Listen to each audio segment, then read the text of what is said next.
Perfect. C is for cookie. So you can hear us, then, so you'll be able to tell us if we're too not loud enough.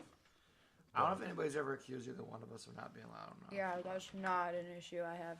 You guys want to try a mic or a headphone just in case? Want to hear yourself? I do because it'll make me feel more professional. It'll put me in my role. Okay. Like scene, like even if they don't work, I'm gonna wear them. Isn't that I'm gonna wear them. Isn't that an acting term? Like find your center. You want to find where you are. Do you act? I do. You do?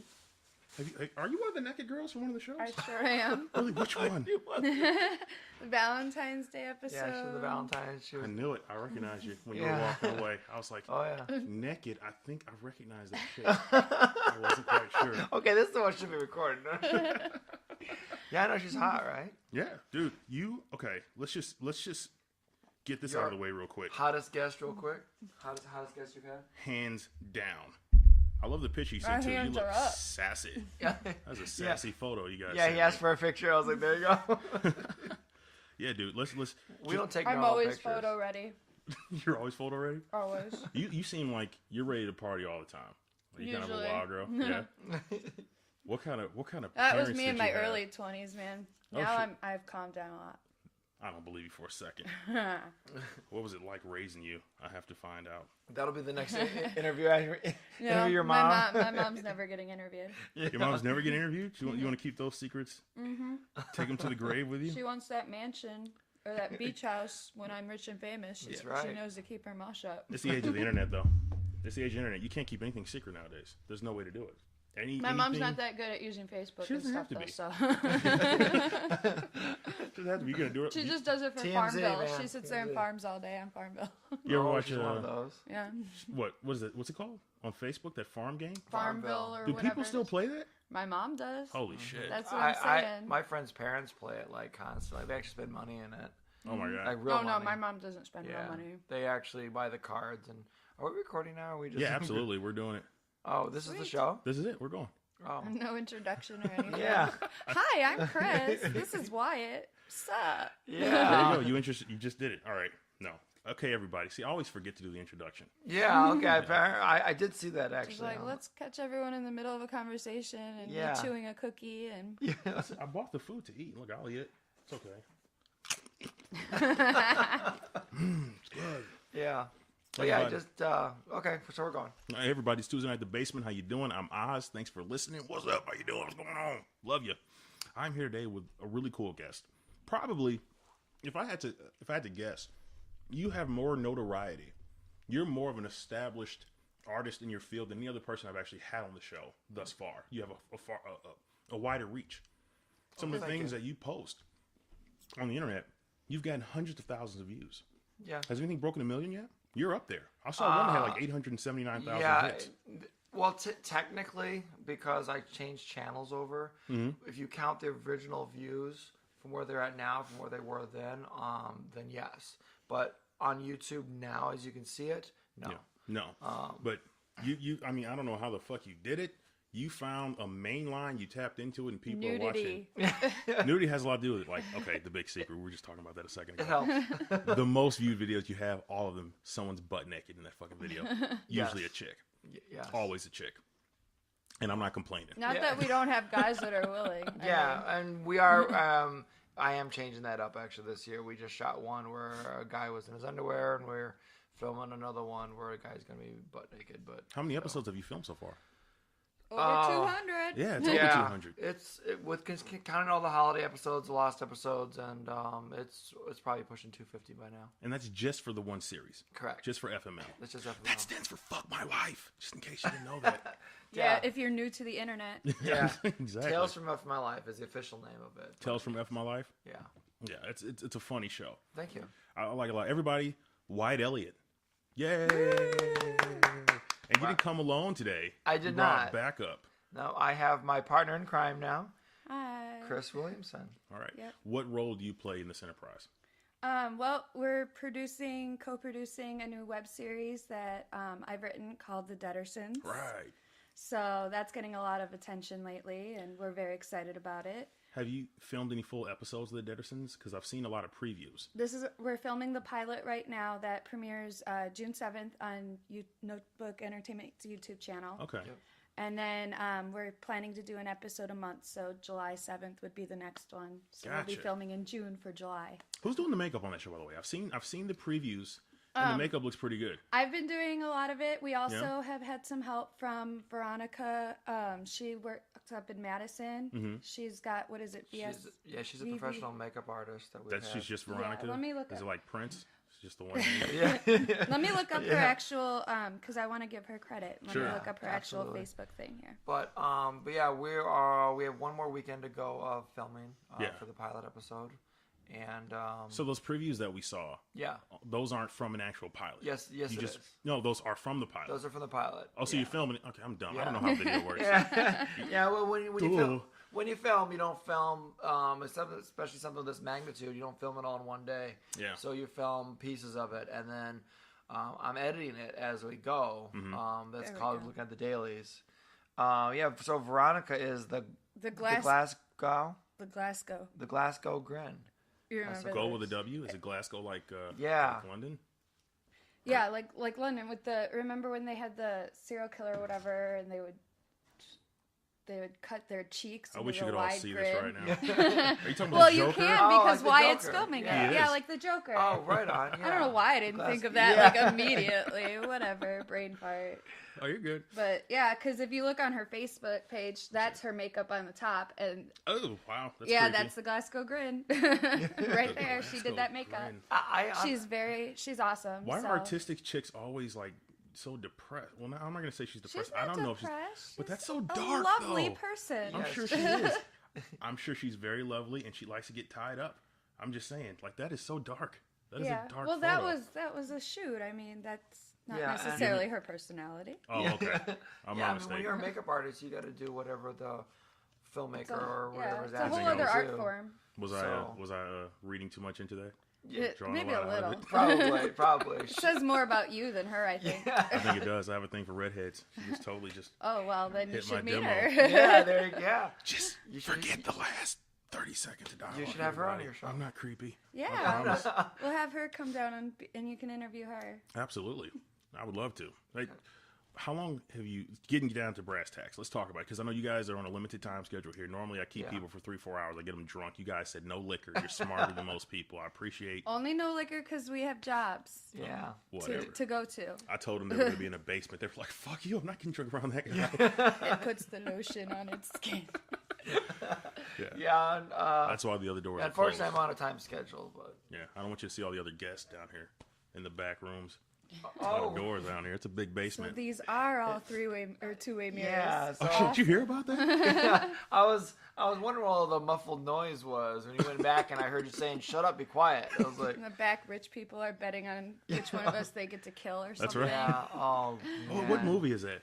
There's a movie. Hostel? Hostel? They got to pay to torture Yeah, people. that's right. Oh, it was so creepy. Yeah. I The can't movie watch was that awesome. The only part of the movie that bothered me at all was the Achilles tendon when he cut the. I know. Stop. Yeah, It makes yeah, me okay. shiver just thinking about I'm it. not messed up. Eli Roth is messed Right. up. Okay. Like the girl with the eyeball hanging out, that Yeah. was cool. Yeah. Even when he cut her eyeball off, cool. Stop, But that stop. Achilles tendon, You have to stop. Seriously, you have to stop. I'm going to throw up. This is horrible.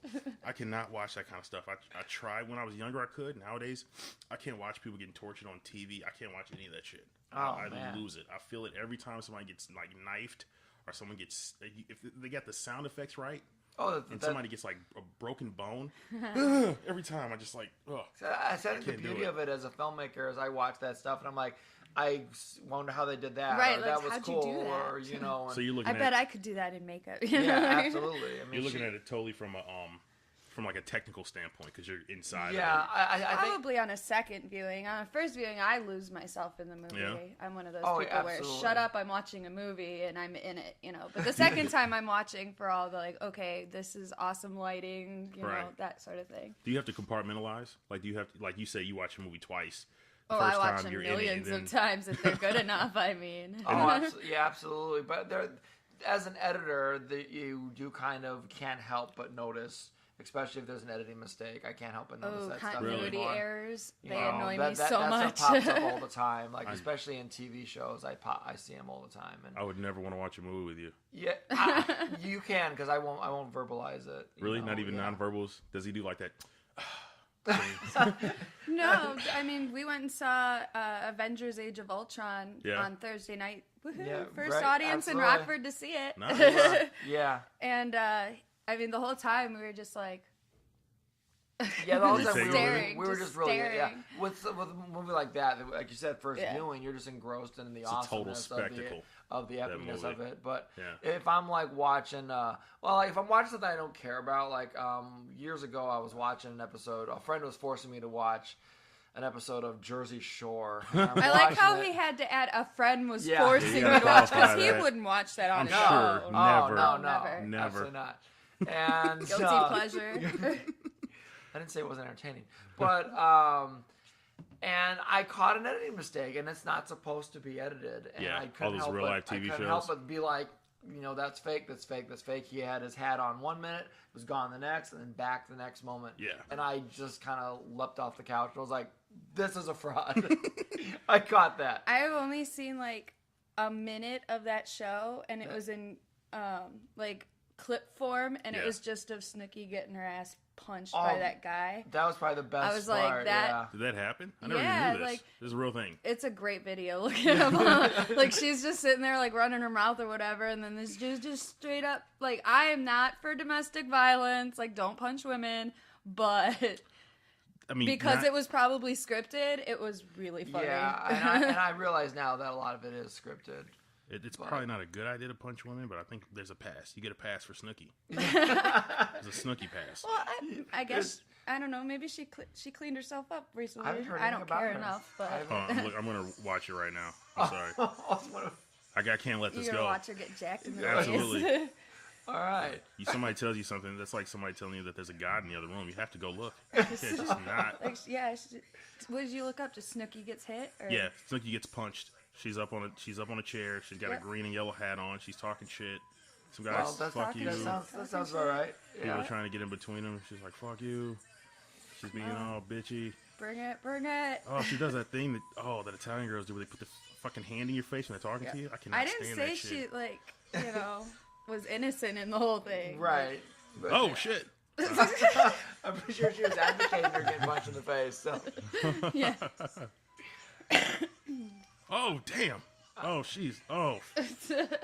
Rocked her like she was a dude, man. She was on the ground crying. That was real. I think that was real. That was very real. That was not a stage reaction. That was very embarrassing. Yeah, because we know maybe she's not that good good an actress. She's not that good an actress at all. We know that. Speaking of actors, like, how do you find the actors that you work with around here? We ask. Yeah, That's simple enough. I mean, honestly, as of lately, we've been getting a lot of attention from Chicago and Wisconsin and all over Northern Illinois. They're starting to come to us, and wanting to be a part of something. And of course, I usually start them out in FML because it's a great way. They don't require auditions for FML either. It's just you want to be in one, you're funny, let's do it. Wow. Yep. The Dedersons we do different. hold auditions for because we want to find the right people because it's an ongoing series. We need to make sure that they're committed and and the cast that we've found is phenomenal. They rival anybody we could have gotten in Hollywood. I mean, Valerie Meacham, she plays Donna Dederson. Derek L. Cook. He plays David Dederson, the Jennifer, father. They're the parents. Okay. So. And I'm not one. This is the first time I've actually worked extensively with children. And she was she wrote it with children. I was very nervous about it. And she found us all the kids. And I was just like, you know what? On that part of it, I kind of let her handle it. Mm-hmm. And it was a breeze. We haven't filmed their scenes yet, but after the read through, I'm completely comfortable with it. And they're all great kids. Yeah, they're talented. How are their parents? Kids. Are their parents cool with it? It's got to be tough on hours because guys are in school. Oh yeah. Well, the star Dennis Dederson is played by Ryan Dickman, and we had to work around his soccer schedule and all sorts of stuff. So these kids have normal kid interest stuff too, but they want to be there. You're not pouring liquor down their throat. You want to be a star, don't you? No. And you can tell from the auditions even. I mean, we had some auditions that I looked at where I was like, this kid is being forced to read this, and then you can tell the kids that are really into it and want to do it. Well, wait a minute. Are you saying that like parents were bringing their kids there and forcing them to audition? Well, we did video auditions for the kids, so they had to send in a video. But there's such things as stage parents, and living vicariously through your kids. And they weren't feeling it at all. You could just tell by looking at it. You can tell when they're not in it. Yeah, if you could tell if they're how they read it and they say it. And when you're doing a video audition, you can't just read the lines. You need to perform it. And the ones who are more natural were the ones that got the callbacks. So it's kind of dark, man. Yeah. The idea that some parent is like behind, like I could see him like the camera's right here and the parent's like behind the camera. Read it. Yeah. Like you mean it. Be cute, damn it. No, we're doing it again. No, you can do better than that. Yeah, and there are parents like that, and there are even directors that will be like that with their cast when they get there. Like, no, like they've got to plan it down to every minute detail. Where we're like, hey, what's your idea? It's your character. You tell us how we've written it, but you've taken it and you're bringing it to life. So tell us what you think the character would do, and that sort of thing. You probably don't do it with everybody though, right? Like with someone that you can see that they know how to ad lib or they have some insight. Well, for instance, with FML is 90% improv. So really, well, yeah. So with FML, there is no script. There is just the outline that you hear them narrate, and everything else. I get them together and I say, I kind of want this, kind of want this, and then whatever they bring to the table. And some do better than others. Others need exact, do this to the T. Other ones can just, I'll go with it, and they surprise me. Yeah. And those are the ones that I love to work with, the ones that are so much fun. But with the Dedersons, there is a script.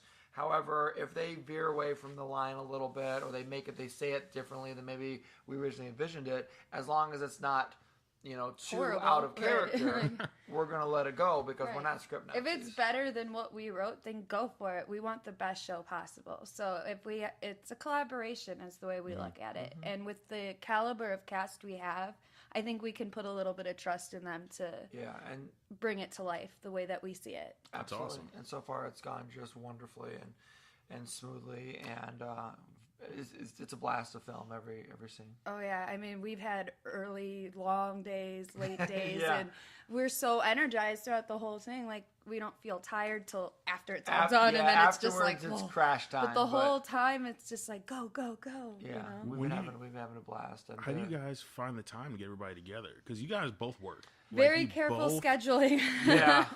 Kris has been wonderful with managing the schedules with everybody because she's a lot more detail oriented. That's one of the great things she brings to the table. I'm more like, hey, I'm off this day. Who wants to film? So with the Dedersons, you can't do that. You need to plan a little more. With FML, like I can be like, hey, I'm off Thursday. Oz, you want to do an FML? Let's go. And we can come up with an idea and do it. And that's the only reason why I think FML has survived 200 episodes is because it's so versatile. It's so anybody can do it. And there are I don't care if you've acted or not, but if you have the interest in doing it, I will give you a shot. Right. There's very few people. There's nobody I've never been able to say, all right, get the hell out of here. But there are a couple people who have been so hard to work with and so not difficult because they're prima donnas, but difficult because they're just, I'm going to be blunt here, they're stupid. And they... just say what you mean. They always don't get called. They just won't get a lot of return callbacks unless I really need somebody. Yeah. But. No, but tell them what you really think about them. As long as I'm not using names, dumber than a box of rocks, dumber than that cookie. You can definitely tell. There's a sliding scale of quality of acting from one show to the other. So, and you know what the worst part is? Listen, because you have some videos that have like hundreds of thousands of views, 800,000, 700, just like. A lot of success you've had with the FML series, and congratulations on that and everything. But some of the shows that get the least amount of views to me are like the funniest. Yeah, but there's no nudity in them. But there's no nudity that's what gets the clicks is the nudity. Some of the best acting also I've seen in some of the episodes. I wanted to make sure I didn't just watch the episodes that had the most views. Yeah, so I went through the line. I was watching some, and I was laughing my ass off. Actually. I'm gonna because I made a list of some of my favorite ones. Okay. Well, while you're looking that up, I want to comment on that.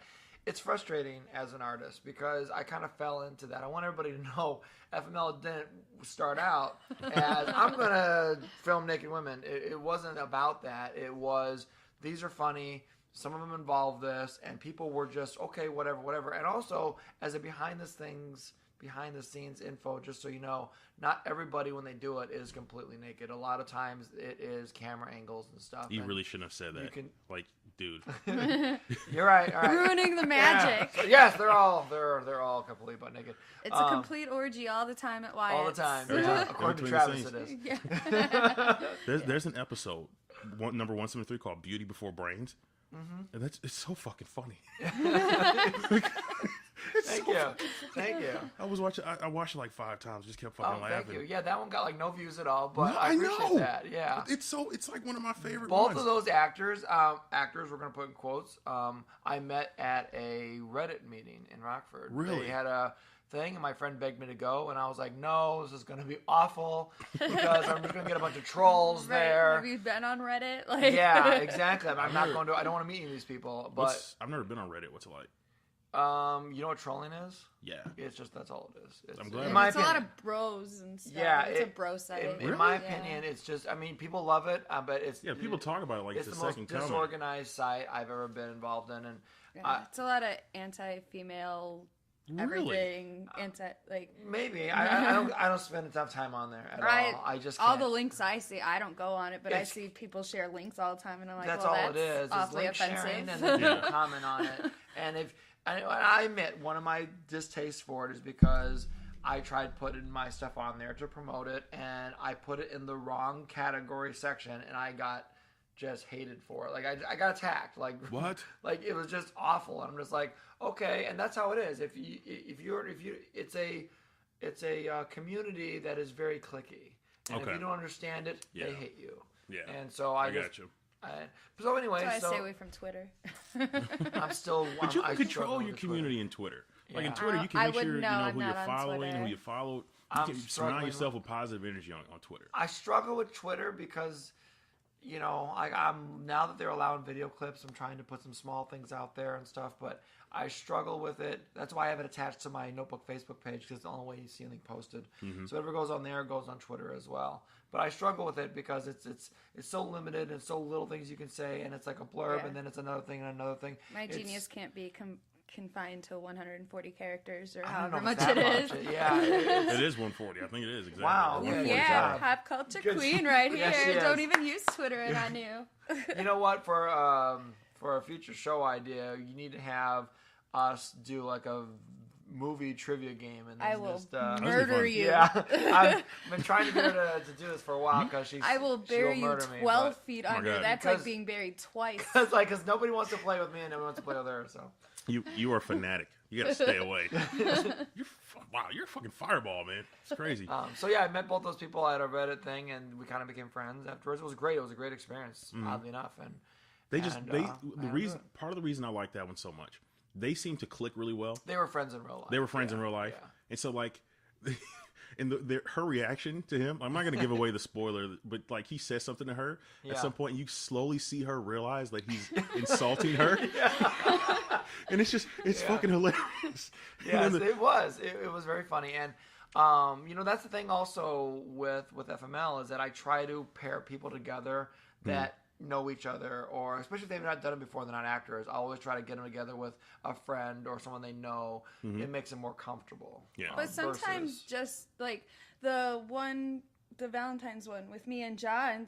I mean, past comments about nudity were comments about what a natural couple or whatever we seem like.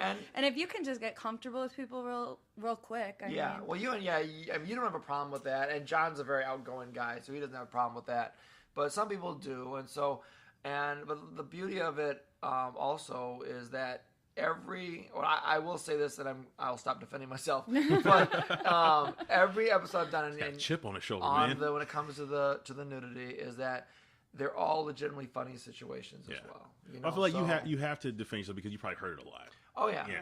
You know what I'm saying? And you know what? I don't mean to be defensive either, because the fact that it's a lot of my audience is for that, and that's what they want. And that's great, and I will continue to give that to them in, you know, small doses. But I am getting, and I don't mean to be one of those complaining artists or whatever, because I'm not. I do appreciate all of it, and just sounds like FML's great. Yeah. That's all. And but yeah, you do hear it a lot. It's one of the first things to see. You know what you just reminded me of? You did a show. You did an episode where this girl says to the guy, "It's not that I don't love you, but I'm in love with the idea of you." Oh yeah, you kind of just said that. Yes. That's how he feels about his nudie episodes. Yeah. But here's the truth. The truth is, the vast majority of your content isn't that. Correct. Right. They just get they get the most views. That's all. Yeah. So it's not even Sex that. sells. It's not like you're pushing that or that that's a gimmick that you go to. Right. It's just that's people are watching it. And he does have fans that watch every episode and are there for the content. And Absolutely. But yeah, sex does sell, and so and I'm not denying that. And if we do that to get them to watch our other stuff, then so be it.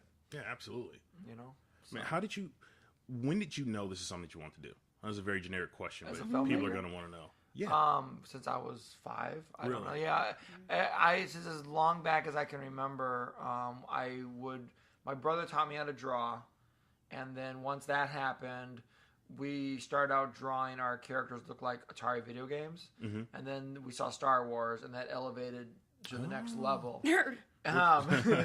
Which Star Wars? Wait, which Star Wars? Episode 4. And now I'm not trying to say I saw it in theaters. The first one. Yeah, the Forget first one. that. You mean episode 1? No. I mean Star Wars. Star Wars. Yeah, that's what I'm talking Star Wars. about. The only episode 1. It's episode 4 now. No. Yeah, Han Solo shit. Yeah.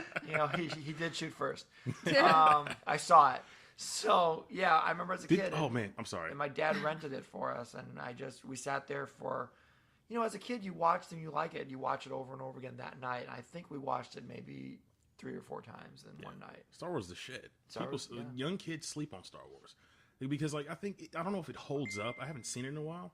I'm not sure if Star Wars holds up in comparison to Marvel's. The only thing that holds up is the Ewoks. The Ewoks don't. The Ewoks are awesome.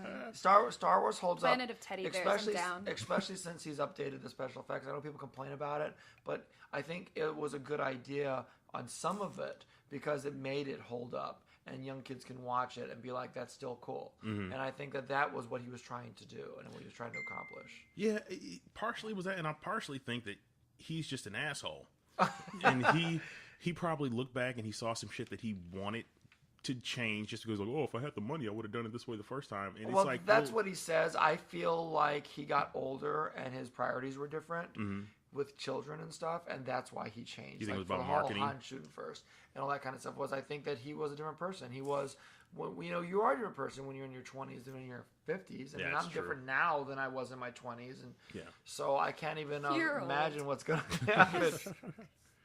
Sorry, I was bored by the Star Wars talk. That's okay.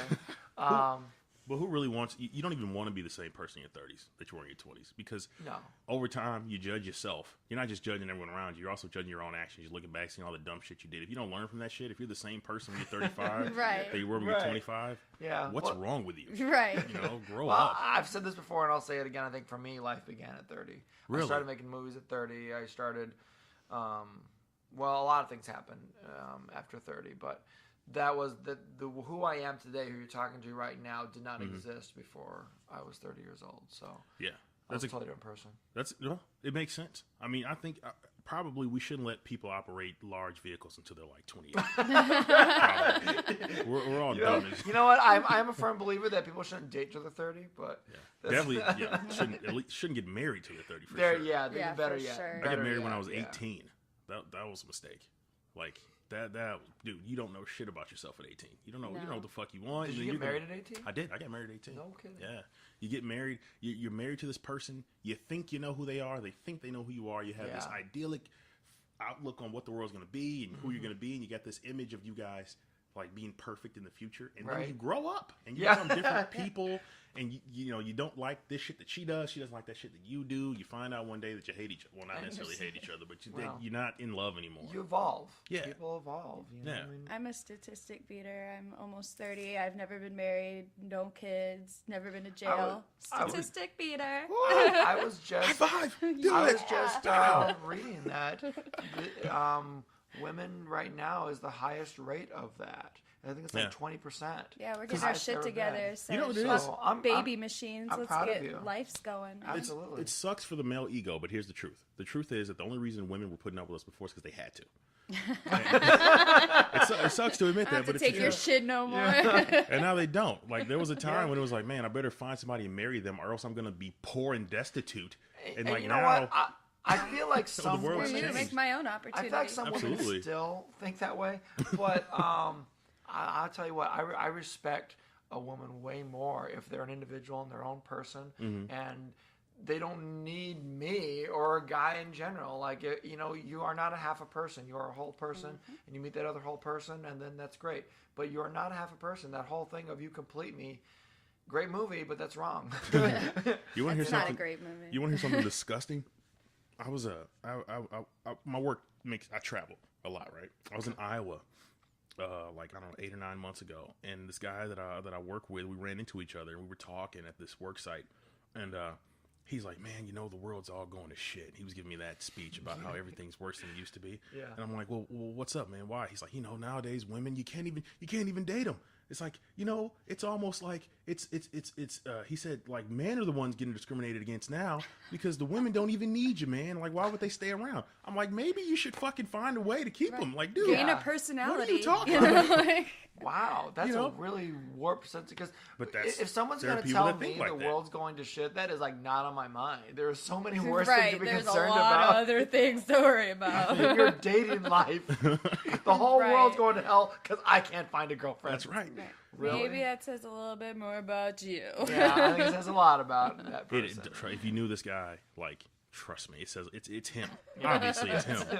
But like for him, he pines for the day when it was easier to get a woman. Like you didn't have to work hard at it. You didn't have to have a personality. Like you could just take a club and hit her over the head and drag her home by her hair. Okay. Yeah, like that, or you could just be like, I have a job. And I'm, you know, and because women aren't going to be able to make as much money, and they're not going to be able to, you know, if you maybe have a kid and you're on welfare or some shit like that, like having a guy is a big deal. Yeah. And he wants that. That's what he wants. Wow. He wants somebody who's relying on him. So his standards are low. His standards are like he doesn't have any like goals for her. He just wants a woman. Like I say this all the time. It's like I've seen this in guys. Some of them are my friends where their only standard to date is, does she have a vagina? Yeah. And you know what? That's true. We've all had those moments. These days you have to check a little bit. Yeah, sometimes you have to check a little bit, yeah. Which is absolutely fine. Yeah. No, it's an oil check. It's just an oil check. We've all had those moments. We've all had those days. Whatever. Yeah. Exactly. You can't make it your life, though. As far as, you got to have standards is my thought. You got to have something to look for. Otherwise, you can't date anybody. Is there a significant other? Is there a... God, no. Is there a Mrs. Elliott? A Ms. Elliott? Oh, don't, no. An Elliott in the closet? Is what is going on? A Mr. Elliott? No, and no. No, absolutely not. It's, as far as I'm concerned about this, I am focusing on my films and focusing on me. And is it tough to have the time to date around? It probably would be. I would say what's more tough is just finding that person that fits in to what I want and what I see my life being. Like I said, I'm a complete person. I'm not looking for, I'm not half a person. I'm not looking for that person. So you don't need somebody. Like, yeah, that's a great point that you're making right now. You don't have to compromise. When you're single, like, you don't have to compromise. Like, oh, well, last weekend we did what you wanted to do. No, I'm single. I'm going to do what I want to do all the time. Right. Like, you know. There are people who can't stand not being with someone. And that becomes the main motivation of their life. Baffle me. It's a thing. I know that. I've experienced that myself. But like personally, if you ask me, if I was just being honest, I hate being alone. Like I do. Like that's part of who I am as a person. I like being in relationships. But the problem with that is if you're the kind of person who, like, say you, and you guys are very busy, you have a extracurricular life where you're doing videos and you're making movies and all these sorts of things, and I don't know what else the fuck you guys are doing. Well, I've got 2 jobs too. I got 2 full-time jobs. Manager at Molly's and Roscoe. And I have a full-time job and a full-time social life and just, all that stuff to do. You'd have to compromise so much of your time for somebody else, or else you'd have to find like the type of person who understands that and has so much of their own thing going on that they're like, no, when we get together, this time we can make special, but I'm never going to harp on you about what you're doing because I understand you're bettering yourself. You're doing what you got to do. Yeah, and that's exactly it.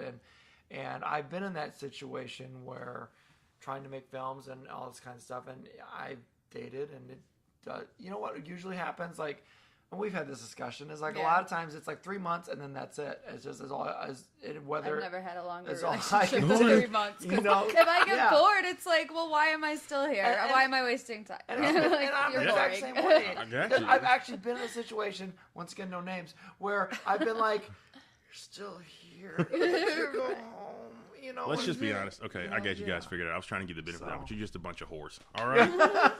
That was my early 20s. You and my sister are going to fit in so well. But she has a whole routine about that. It's really funny. So you found a lot of success with F My Life. Is that what you call it? FML? You just call it FML. Everybody refers to it as FML. But that's not the first series that you started. No. Well, the first series was Retail the movie. And we did that for 5 episodes. And we filmed at the Old American here in Rockford. I used to work there, and it was a store in town, for those who don't know. And we filmed there after hours, and then corporate found out about it. And they came in. I almost got like half the staff fired for doing this. Oh, no. And it wasn't my fault. They were the ones who said yes to it. And but they agreed that if I pulled them off of YouTube, that they would save everybody's job. So they were temporarily gone, and then as soon as people weren't looking again, they went right back up. But what happened was that was gaining a big following back then. And back then, we're talking 2007, 2008. And everybody in the company was starting to see them.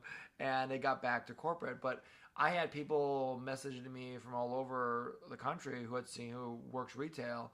And they were telling me how much they appreciated them. And they said that I gave them a voice. And so... Yeah, tell everybody the premise of the show. It's working about, retail sucks. Yes, that's basically it. I look at it a little bit more artistically, and I like to give the people who wear the polo shirts a voice and give them a personality and show that they're humanized. But ultimately, it's making fun of the crazy customers. And you know what it reminded me of? It reminded me. Oh, damn it! Clerks. Yes, thank you. Waiting. You've definitely heard this before. Yeah, Clerks we're and big Waiting. Kevin Smith fans, so you know Kevin Smith is a god. Yeah, I think that's what we all. He's big Kevin Smith fan. I have everything he's done. Book form, media for everything. Yeah. He does stuff book form. He wrote My Boring Ass Life. Okay. And it's just literally like his blog entries in book form. And like he does talk about how he's sitting on the crapper taking a shit while typing his blog or whatever. Like, but it's the most boring, interesting thing you've ever read in your life. Well, it's called My Boring Ass Life. He wasn't trying to lie. He's like, went to go pick up movies today. Like, you think that like maybe you guys just reading find his daily life, and it's just like, okay. Do you think you guys just find it way more interesting because you're big Kevin Smith fans? Possibly, but probably, but I think Kevin Smith. He's made a couple of side movies that Jersey Girl. Yeah, thank you. Was that him? That was him.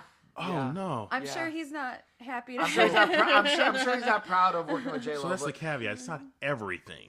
It's not everything he's done you like. No. Yes. No. I mean, we have taste. Yeah. You know what? Every director's allowed. Even I have made some things that I'm not incredibly proud of. But, but then you have to. But it was a passion project of his, and he went out and did it. And exactly. More power to him. Yeah, absolutely. He did it, and but okay. And he started out like he was real like. Clerks was financed on his credit card. I want to say grassroots, but that's so played out. Yeah, like shoestring it was his budget. Friends. It was his everything.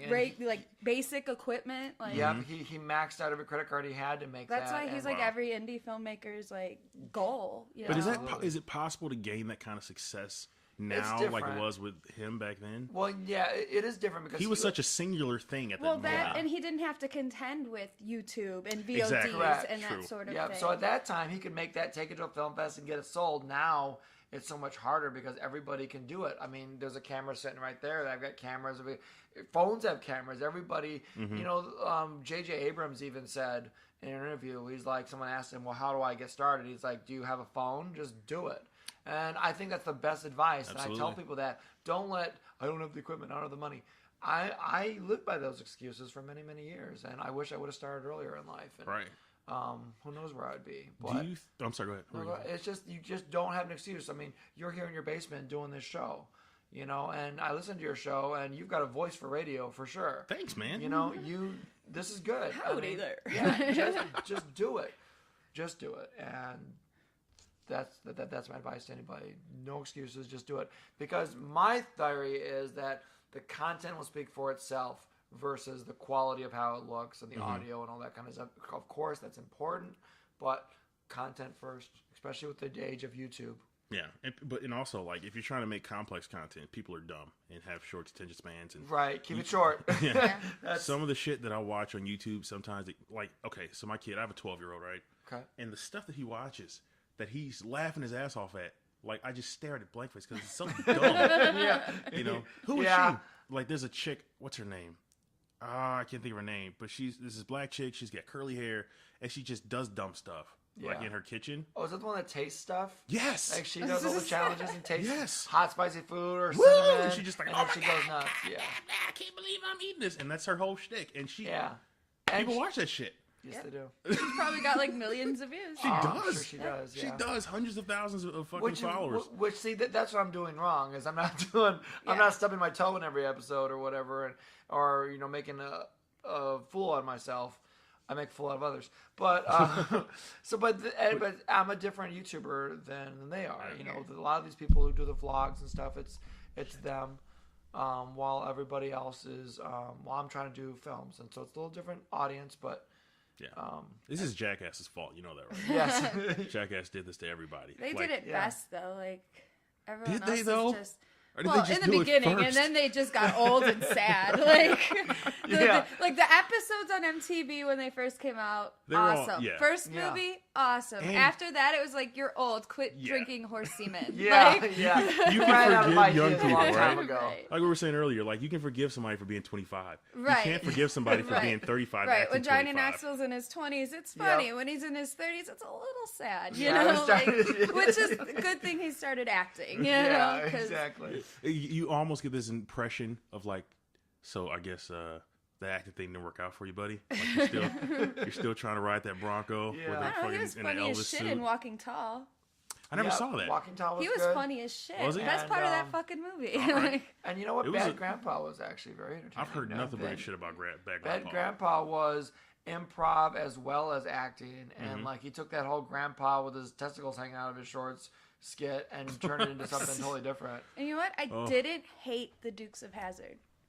I didn't hate it. Yeah, I didn't hate it. I was sort of mad about it. Like, it felt like it was unnecessary. Like, it's an entertaining, you like, know? if you put it on and it's something entertaining to watch is what Yeah. it is. Like, it's not horrible. Yeah. We can all watch Jessica Simpson with her tits popping out like over and over again. I think we're all good on that, Well, right? We could agree. I mean, it's Yes, we're all great with that. I mean, it's definitely better than listening to her talk. So For sure. Whatever happened to her anyway?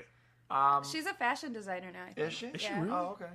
Man, she really got out right in time because her Yeah, she got. everything was like going down the tube with her like personal life and like everything was on TMZ all the time. She was Yeah. constantly getting a bunch of horrible like Yeah, well, that's in the what happens news. in All you heard Hollywood. was bad shit Yeah. for a long time, and then she I just think failed. that's But what she happened. didn't deserve that. I think that's You what don't think so? No, I don't think anybody liked deserves her. it, but, well, like- certain people, Justin Bieber deserves that shit. Wait, like, okay. Wait a minute. Why does Justin Bieber deserve it, but because Jessica he's Simpson a fucking doesn't? asshole. She's just a dumbass. He's Yeah. a fucking asshole. There is a difference. And I don't believe she's as dumb as she played. Like, I think that was played for the TV show. You think she was The playing it up? Chicken in the sea. I thought it was chicken. Buffalo wings don't come You know from what? buffalo. Yeah, that was fucking. That And you know what? was, I After staged. Yeah. what we discussed earlier about Probably. me catching the edit, I don't doubt that at all. Yeah, You no. think that was like I don't she think was doing she's the as Kim dumb. Kardashian right. like thing? I Yeah. think she America wanted to see her as the dumb blonde, so that's what the So she played it producers up, edited yeah. it and made her do. That's All right. it's a very strong But argument. yeah, Wow. it's fuck Justin Bieber. Is the premise of this. Did you see And him? Kim Kardashian and her fat ass. She can disappear for all I care. Kim, I love you. Don't listen to her. You're He always doesn't. welcome He just here. loves your ass. I He do. loves nothing about you but your ass. I'm gonna 'cause say this there's about Kim nothing up Kardashian. here. I'm gonna say this about Kim Kardashian. Kim Kardashian is smarter than people think she is. Like, I listen. No, I'm not bushing. I listen to the show called The Breakfast Club all the time. And one of the guys, Great movie. one of the guys on the show on The Breakfast Club, he started out in radio as a radio host in Philadelphia. He worked for Wendy Williams before she became super famous. Okay. All right, and he says that this was back in the early 2000s. So this is before anyone knew who Kim Kardashian was. This before her sex tape? This is before the sex tape. Yeah, when she was just Paris Hilton's best friend. Yeah, before that also. Okay. And she was already marketing herself, and she had this plan about she was going to make herself a celebrity just through social media. This was but like she didn't. She did 14 it through years porn. Ago. Well, she used the porn route, but then she was able to take that and use that, and now her fame and now I is can't almost entirely get rid of her. internet-based, sort of. Yeah, and so the problem with she the just problem with published that, a book of selfies. Like it's yeah, so. here's the know. problem That is not with that. a role model. That is not a role model. Here's the thing. She's not a role model, but she is a pessimistic person who realized, and she looked at our culture in a very dispassionate way, and she said, "I know how to make $1 million. I can sell this." And now And be in she a did it. magazine with champagne shooting over my head into a glass that's sitting on my ass. The Like, thing is like I think there's a difference between. it wasn't. wanting- I will say it was a very artistic shot. It was beautiful. I hated that she was in it because I actually liked the photo. I would say that good. It was a really good There's shot. a difference between wanting to be famous, which is what she wanted, Yeah. versus wanting to be successful. Right. And I think that yes, she made success out of being famous, Mm-hmm. but at what cost? And maybe Now she you've doesn't got all care. these kids who are And, like, and "Oh, I'll maybe just she have a sex and tape she and doesn't be care. famous." That's fine. But now look at Teen Mom and the Oh, people on God. that show, which is whatever. Yeah, and then they go and do porn. Pharaoh, what's her name? Right, Who she did goes- Backdoor Teen Yeah, Mom. so she goes and does porn because she's trying to. Yeah, Really? Yeah. You So didn't she was T- on I Teen watch Mom TMZ, so they are all over her ass. Farrah, what is it? Sorry. Farrah Abraham. Abrams. That's okay. Abraham. I'm gonna look this up too because Yeah, I really got to see this. Backdoor Teen Mom. She did full on porn. And she tried to say that it was, or she did it with a porn star, that James Dean guy, right? That did it with Oh, the Lindsay. women loves James Dean. That was a good move. Something. The James Dean did that Seriously. Lindsay Lohan movie. Cause, oh God, Lindsay Lohan. She Yeah, needs to that's go an to older- jail already. Cause Yeah, she's like what, 30 going on 70. She Right. looks like a dried up raisin. It's funny seeing the pictures of before and after. Well- Like crack. It's like what Oh, she got her bothers tits me, done. she had like, bad parents, whatever. Like in Holy being shit. a child star is hard, and then she had bad parents. But my problem with Lindsay Lohan is this bitch needs to go to jail, because I know people who've done way less than what she did, got locked up like the day they got arrested, Yeah, and this well- bitch didn't complete her community service like 3 times already, and has to go back to court for throw her ass in jail. She's rich though. What are you gonna Yeah, do? Like, exactly. How much longer is she gonna be rich for though? Because she's not working. I bet you she makes a lot of money just appearing at nightclubs right now.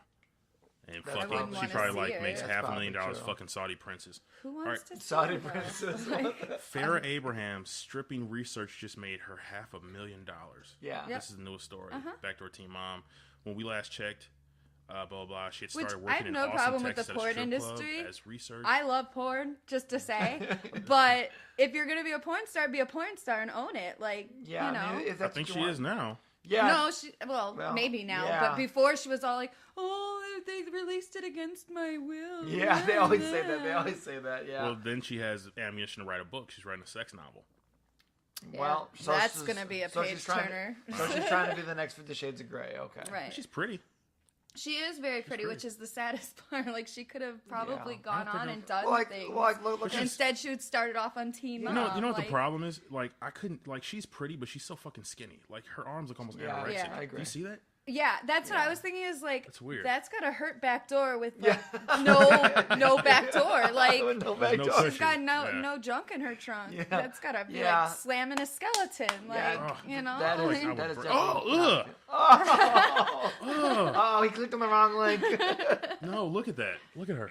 Yeah. Oh, Oh, yeah. yeah. That That's is not not sexy. appealing. That's- That is no. not hot. She has She no has ass. That's no crazy. ass at all. That's what I'm saying. Like, where did he put it? I don't know. But she did Yeah. get she did get a boob job though. Like she got her tits done. Of Oh, course. yeah. Of course. I think she. You know what you don't see in any of those photos? Her kid. Like, Right? Yeah. You know, In fact, like, I think mommy's she. off being a porn star right now and making her name, but where's this kid Yeah, that you had that helped make you famous because you were on Teen Mom? Exactly. And Uh-huh. it was an awful mom at that. So. I don't know, man. She's the kid's probably taken care of. She's out there, she's Like got to her- be in the spotlight because that's her Oh, career yeah, right I'm- now. I'm right? sure she's got a nanny, taking care of the kid.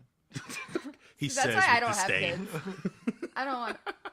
Too selfish for kids. Like Right I'm not on. ready for it to be Yeah. about them. It's still about me. So Well, that's- I'm not having kids. That's the thing to do. Like the worst thing in the world is for people to tell somebody, like you hear people say, like, "Oh, when you have kids, Yeah. like, oh, when you have kids, you're gonna be so fulfilled. You'll understand when you have kids." No. You don't understand me because you have kids. You know what I like? Ooh, sleeping in Saturday morning. You right. know? And I will say this. You know that feeling when you get up early and you make breakfast for your kids and you're tired, but you feel fulfilled? No, I don't know that either. I know friends who had to give up on their dreams because they had kids. And it's tough, man. Got married and stuff. And you have to I'm make one of tough those, decisions. If you have kids, it should then be about making their life awesome. Absolutely. And so that's why I'm not. But I'm not done making my life awesome. Right. So I still love my life. So yeah, absolutely, man. I've got plenty of birthing years. And you love your life now, but you weren't. I ask everybody to send me like a quick bio before, so I have something to talk about. You put some pretty interesting, serious stuff in there. that bio. Did you get deep? That bio is on my Facebook. So when you said for bio, I was like, copy paste, and then when I realized after I sent it, I was like, yeah, there's probably some more deeper stuff in there that I need to discuss today. But yeah, my life was I tell people I lived a very interesting life. Yeah, absolutely. You know, you said you guys, when you were younger, you guys were pretty poor, like living in a van poor. Yeah, we did. I lived in a van. It wasn't down by the river, down by the river. But yeah, I mean, all of us. But you know what? You got that. Awesome. Hey, I got that too. Give it love. Jeez. We all love Kris Farley. That's right. You know what? But it wasn't like I'm not here to say that I was sad or whatever, because I didn't know. When you're a kid, all you know is you're with your family, and that's how you grew up. So there was nothing where we had toys, we went to parks, we did stuff.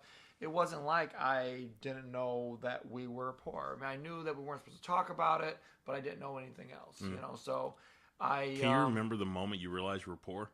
Because I can.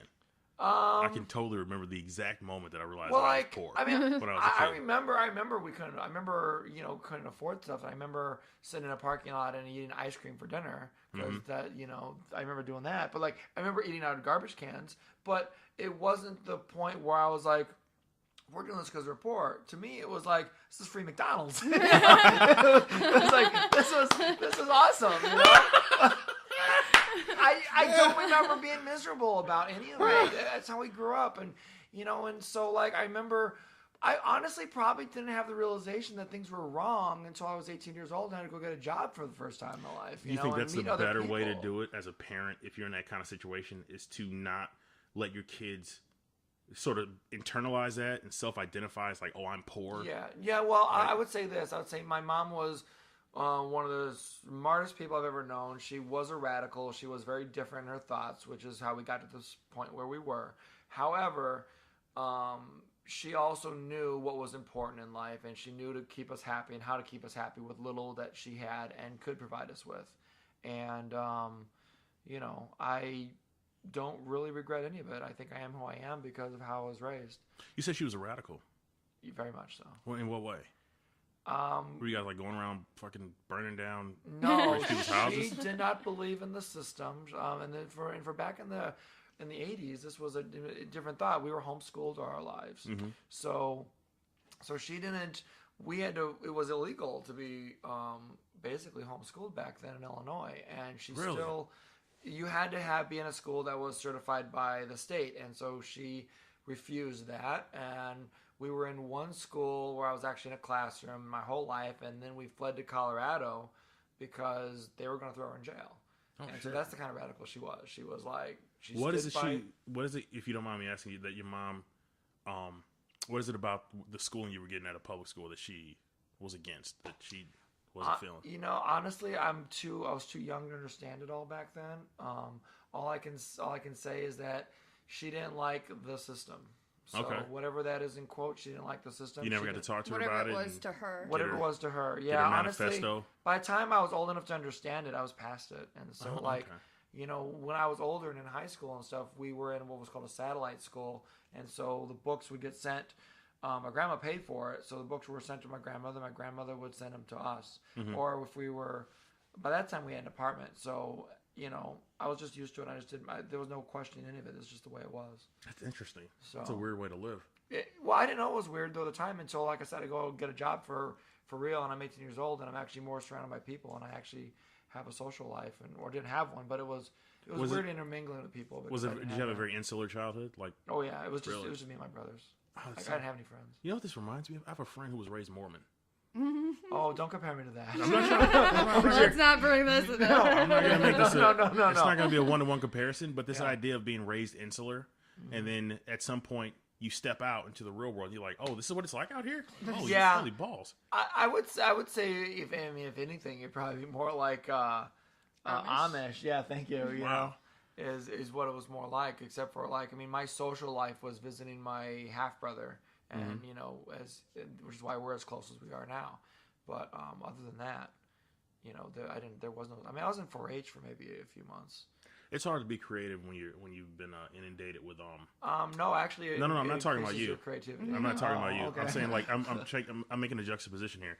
Like when you grow up in a very homogenous sort of like getting everything everybody else gets, and so that almost focuses your attention and focuses your imagination to make it very difficult to stand out, like More to think conformed. outside of Oh, the I box. see. Exactly. Okay. And so a lot of creative people, like you talk to like even actors, guys like that guy from fucking Law and Order, the one that acts like this and always talks like and does that head shit. He was in fucking in Daredevil on Netflix. I can't think of his name right now.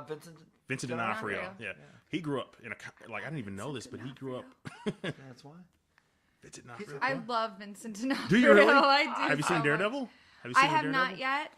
Oh. I keep telling her to come over and watch I it. have to. all the seasons of Law and Order: Criminal Intent. Loved him in Men in Black. I loved it. I was just reading. He's in the new Jurassic Park. Yeah, he is. Really? Yeah, he Jurassic is. World? Jurassic World. So. What do you think that's going to be like? I don't know, because you're supposed to forget the last two, right? Yeah, the last two were awful. Well, no, I mean, in the timeline, like, you're supposed to forget that the last two happened. Oh, are they not canonical anymore? I think that's what they were saying. I did not know that. How the fuck do you do that? Well, they do that. They do it all the time in movies. They just reboots. You have to own that shit. You got to just be like, yeah, we fucked up, and just like write that shit. There has to be a line at the beginning No, of the because movie. think of Halloween. When you go through the Halloween series, like the third one had nothing to do with Michael Myers at all. But then you get 4, 5, and 6 all have to do with Michael Myers. But then you get to H2O, and you're supposed to forget everything that happened after number 2. Yeah, and that was the dumbest one. Like H2O, it stands They're out. all awesome. They're There's all no awesome. dumb. Right, but Michael Myers is the shit. Right, but, my favorite horror series, so I know everything about it. H2O was cool though because it got Jamie Lee Curtis back in it. Right. True. They tried to redo it kind of like a Scream series, but They did the same thing with Freddy. What was that Freddy movie where it was outside of the movie? Oh, New Nightmare. New Nightmare. Yeah, New Nightmare is phenomenal. Freddy vs. Jason was the best That was one. That was the best one. Jason was badass. You like cheesy movies, don't you? I think they're amazing.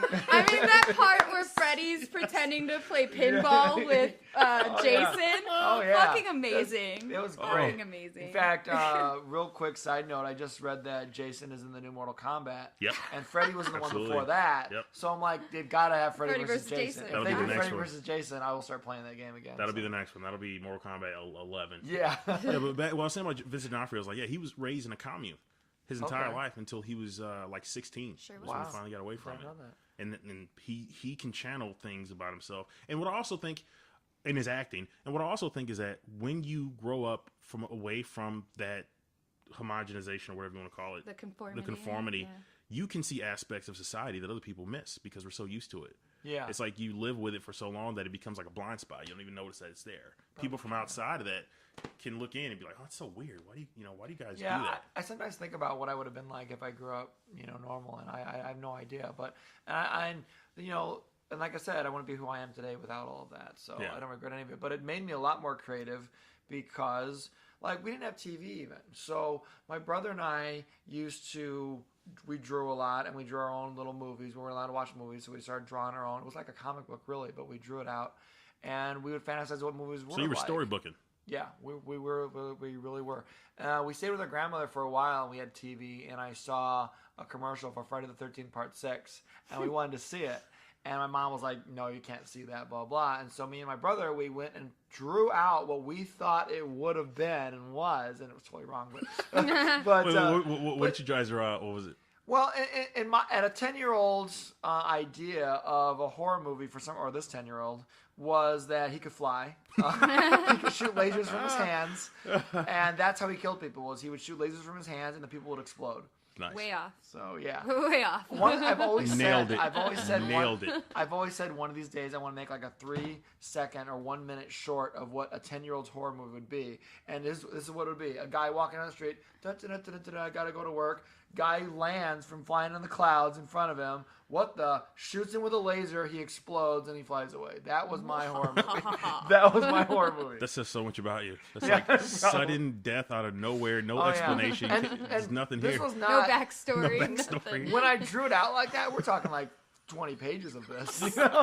Don't know who the guy on the street is. Don't know who the guy who lands is. No, and then also at the very end, like a 10-year-old girl would be the hero and she would kill him. Wow. Like that's how that was my stories. That's interesting. You need to really make that movie. You were the youngest of 3. Yes, and then my half brother is younger than me. Okay. You still like really close to your family, like strong family ties. I live with my brother right now, and I don't have much other family. I've got my half brother, and I've got my older brother, and then I've got a dad and an aunt, and that's it. That's it. That's it, because there is long lost family on my mom's side. But my mom disconnected ourselves pretty much from all of them. So, like when she passed away, it was weird. We had to track down her sister just to tell her. Mm-hmm. And I got a phone call from her, and I hadn't seen her since I was like 10. And all of a sudden, there's this old woman on the phone talking to me, and I'm like, I don't know who this is. Yeah, that's kind of weird. Yeah, I found out a couple months ago that my dad might not be my dad. Oh wow. Okay. Wow. All right. So how about that Freddy versus Jason stuff? Suddenly we're on Dr. Phil. Yeah. No, it's just serious. Like, it's families are weird, and that the idea that you have about what a family's supposed to be, like you got 2.5 kids and mom and all the aunts and the uncles and the grandpa, blah, blah, blah.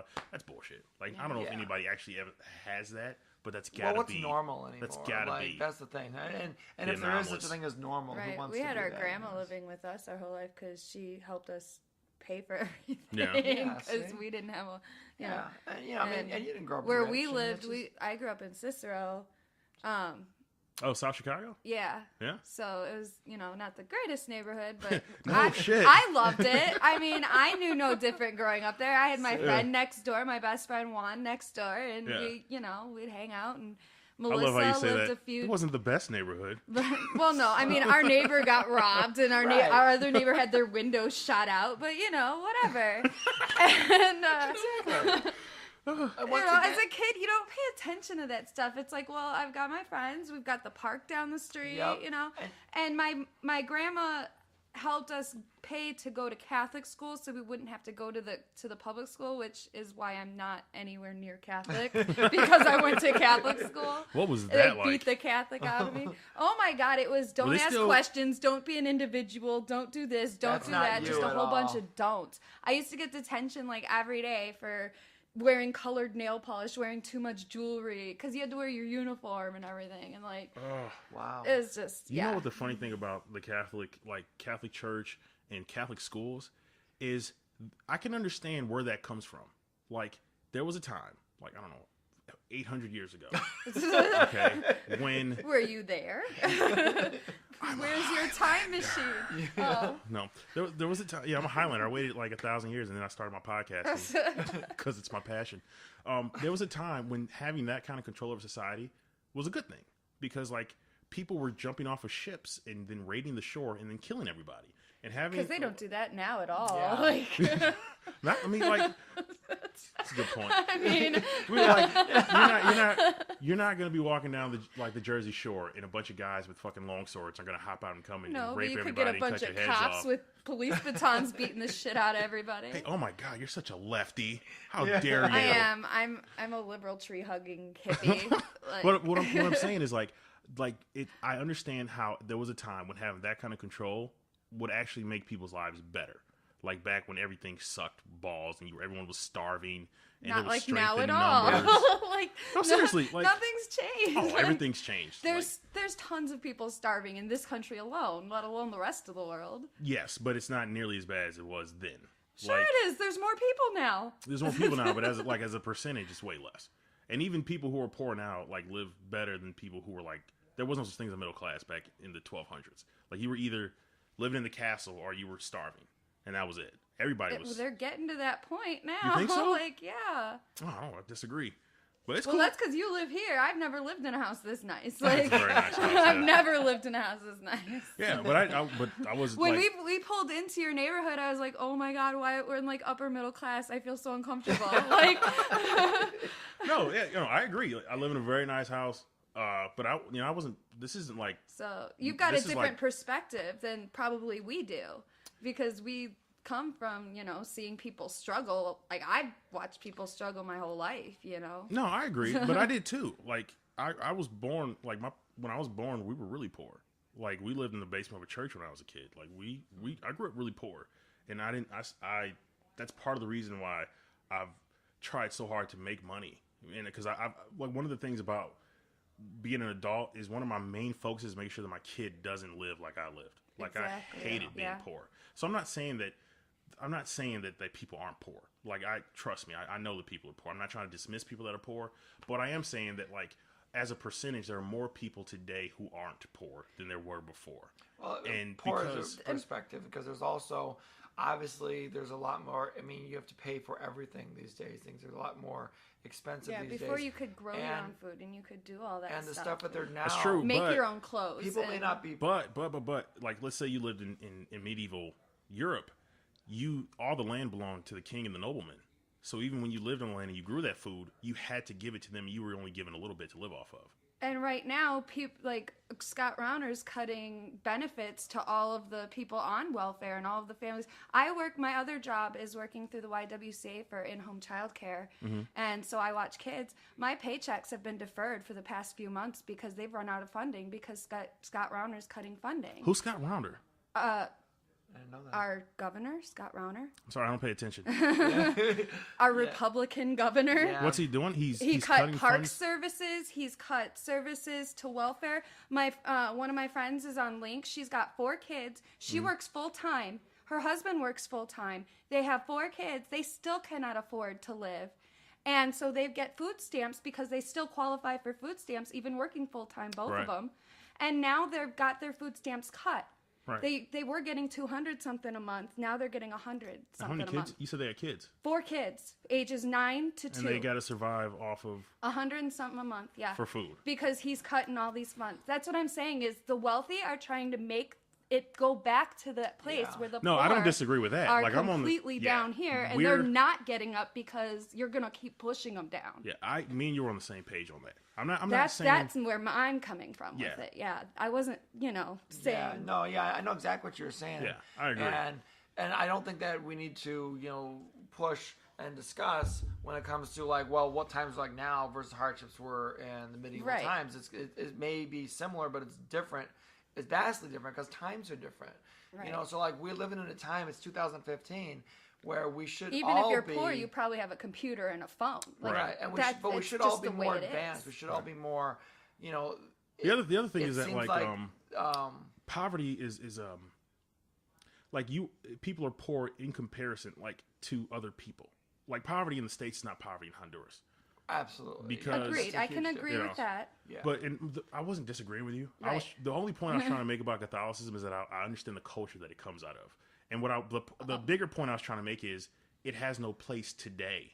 And I think it's funny that the church is continually trying to push that structure. And they're losing people because of it. Yeah. I mean, people are leaving religion in droves. Which is why I feel the other pope had to retire, and they brought in this new one. pope is fantastic. I love this guy. Like, it's so. This guy's awesome. I may not have been paying attention to it for very long, or been on Earth long enough to really say. But like, since when did I ever see a pope retire and then another one come in? I think they had to do something because they were losing. Plus, the old pope looked like a gremlin or something. He looked like scary. Well, first of all, he had Nazi connections. There you go. He looked scary for a reason. Star Wars, the Ewok, Star Wars, the Emperor. He looked like the Emperor. He did. He looked like Palpatine. Yes, he did. The minute he came out, I remember this. Scary and he came out, the first thing I said was, he looks like Pope Palpatine. That's the first thing I said. So he was so scary. Yeah, he But was this new weird. pope, he's all like, gay people are cool, and like, let's all be nice to the poor. And that he's actually going around and excommunicating priests that have passed with child molestation. Is he really? Because before they were just shuffling these guys around to different churches and Didn't stuff. that happen in Milwaukee? It happened everywhere. Everywhere. Right.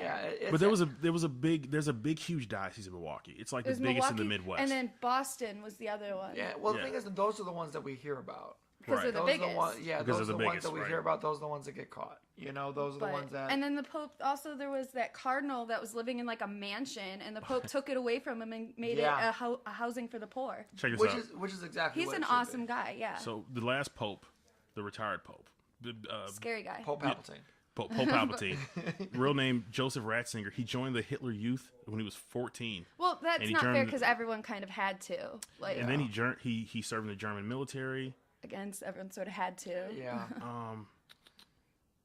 But I mean, the thing is, the Catholic Church was a supporter. You're right. Everyone had to. Sure was. I guess that's true. Because they got rid of those Jews because Jesus wasn't a Jew or anything. Whether they had to or not, you know, it's so like it makes no sense. The Catholic Church admits, you know, or they try to hide it, but I think they've actually admitted now. Yes, we fucked up. Well, I think I don't remember the whole story. But Hitler understood that a large chunk of the German population were Catholic, and so he wanted to forge an alliance with the Catholic Church in order to sort of like forge a strong political Lesser base. of two evils, because he hated the fucking Jews for some reason. Like, Jewish-looking motherfucker, but he hated the Jews. You know why? Like... You know why he had a big problem with Jewish people? Like okay. This is so complicated. It's going to take a second. History class, people. Yeah, just real quick. During the World War I, near the end of the war, the Germans were losing, right? And Hitler, at the end of the war, he was in a fucking hospital because he got wounded during the war. Like he fucked up. He was very heroic in World War I, by the way. I'm not trying to excuse Hitler, but like people don't know a lot about his history. Hey, by the way, he's a hero. He was a very. If he had stopped there, it would have been fine. Exactly. If he had just stopped there, but and when the war ended, what happened is the guy who was in charge, it was a general who was like the main German general. Mm-hmm. He refused to capitulate to the Allies, even though they were losing. So he left the country and allowed the new government that stepped in to capitulate. And so people blamed the new government for giving up on the war. And then all the old generals and shit who didn't want to lose face because they lost the war blamed that government too. And it became this sort of myth of the Jewish cabal within the new government that gave up and gave away all of our gains to the Allies. And that became part of the storyline that everyone clamped onto, instead of just because it's easier to say we were betrayed than to say we lost. Right. Yeah. And that was where that came from. That was a large part of that. They lost twice. Yeah. But then of course he wanted to make the perfect human race, which was blonde and blue-eyed, which he was not. Nothing like it. Which never. He's a weird guy. Yeah. If I that would be my first question. Is like, Yeah. So are you gonna kill yourself at the end of all this? Like, you gotta wonder. Do you have a suicide pact with yourself? Like, what makes somebody like that though? Like, because he kind of had a fucked up childhood.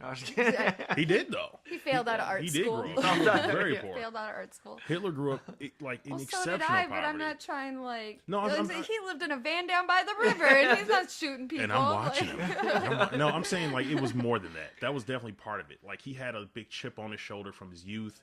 He thought that the reason that he wasn't more successful was because of the rich people, like the Habsburg Empire and their policies and all this shit. Yeah, and you know what? I don't think anybody should ever have an excuse for being evil, mean, bully, or any of that kind of stuff, because everybody has issues. Everybody has, as a human, you can get over whatever those. Nobody has an excuse for acting the way they do. No, I don't care if you're talking like that or if you're talking minor things, but you know, we as here's the thing. Advanced Hitler species should be able to overcome obstacles. He wasn't wrong about his observations about the inefficiencies of the society he lived in. He was just wrong about how he tried to fix it. Yeah, well, like he was right. It was fucked up. There were a lot of rich people who were stepping on the poor. There was like this there are now empire. too, but like I'm not gonna go out and say open season on Kardashians and Vanderbilts. Well, I don't mean to throw a spoiler out there, but if you haven't seen it or if you have, in Ultron and Age of Ultron, he wakes up and becomes aware, and he surfs the internet for 2 minutes, and then he's like, destroy all humanity. yeah, that's just 2 minutes on the internet, humanity has to be destroyed. What did you think about that movie? What did you guys think about it? Fucking awesome. Yeah, that was phenomenal. Not enough Iron Man. Yeah. I saw they're setting up for Civil War. Yeah. Do you think they're gonna do a Planet Hulk movie? They've said no at this point, but they're kind of alluding they might at some point. They have to continue the. Oh, I don't want to do spoilers. Okay, though. look. Like, Let's it's just so hard say to talk about. the last part of Age of Ultron lines up with a very significant event that happens in the Marvel universe, and that leads to Planet Hulk. Yeah. So it seems to be leading up to Planet Hulk. He hasn't confirmed anything yet. The latest thing that came out was that Universal still owns the rights to a solo Hulk film. But the way I look at it, though, is if Kevin Feige can get the rights to Spider-Man, they can get the rights to Hulk. So all they have to do is just work together with them, and they can make it happen. Bullshit. But You notice that they didn't call Quicksilver in the movie? Yeah, they couldn't. They couldn't call the Scarlet Witch the Scarlet Witch? No. They couldn't refer to them as mutants or anything. You're right, they can't. That's why Inhumans exists, because they're going to make Inhumans versus mutants now. Yeah, they're creating. I think they've done a great job in the Agents of S.H.I.E.L.D. show of creating this label of enhanced human to take in the sort of to be a placeholder for mutants for the future and that's of the all franchise. they called them were enhanced in the movie. That's We've exactly got what they're enhanced doing. out here. Yeah. Which is going to evolve into what they're going to be called Inhumans, is what they're doing. So. Oh, okay. Is that a series too? Is that it's a comic book, and it is going to be a movie coming up. So. All right, cool, man. What's the future for you guys? What's happening? Besides, I mean, you got the Deadersons coming up. Yes. You guys are filming that right now, and that's a continuing thing that we're gonna hope to build an audience and sell to VOD. Yeah, really? Start making some money off it. That'd be nice. Oh, yeah, that would so be watch nice. it, please. Get that cheddar. Get that cheddar. That would be nice. So we can start getting bigger names to guest star and that sort of thing, because we want to keep our our core cast we're in love with. So we would want to take them with us if we were able to sell the show. Right.